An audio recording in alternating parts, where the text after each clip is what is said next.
wish you happy and comfortable journey. এটা অনেকদিন আগেকার একটা মিনি ভ্লগ। আমি কাজে যাচ্ছিলাম পার্ক স্ট্রিটে। সেদিনকে ওরকম মেঘলা মেঘলা ওয়েদার ছিল, কিন্তু তখনও বৃষ্টিটা হয়নি। তো সকালবেলা পার্ক স্ট্রিট কেমন লাগে সেটা দেখলাম। প্রত্যেকবার তো আমি 25শে ডিসেম্বরে যাই ভিড় ভাড়াক্কার মধ্যে। তো সকালের পার্ক স্ট্রিট বেশ ভালোই লাগছিল, ফাঁকায় ফাঁকায়।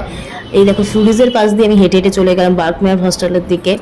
ওখানে একটা খুব সুন্দর চার্চ রয়েছে, কিন্তু চার্চের গেট বন্ধ থাকায় আমি আর ঢুকতে পারিনি। আর এই হচ্ছে বার্কমেয়ার হস্টেল। এটা অনেক পুরোনো দিনকার একটা হস্টেল, তোমরা দেখলেই বুঝতে পারবে ভিতরে কি সুন্দর পুরোনো দিনকার বেশ একটা ভাইবস দেয়। কাঠের সিঁড়ি, তারপরে দরজা, বারান্দা, ঘরগুলো সব মানে দেখলেই বেশ এস্থেটিক লাগে।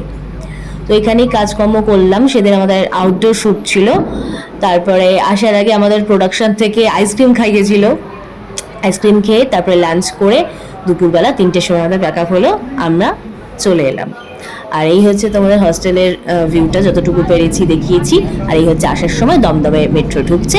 চলো আজকের মতো টাটা।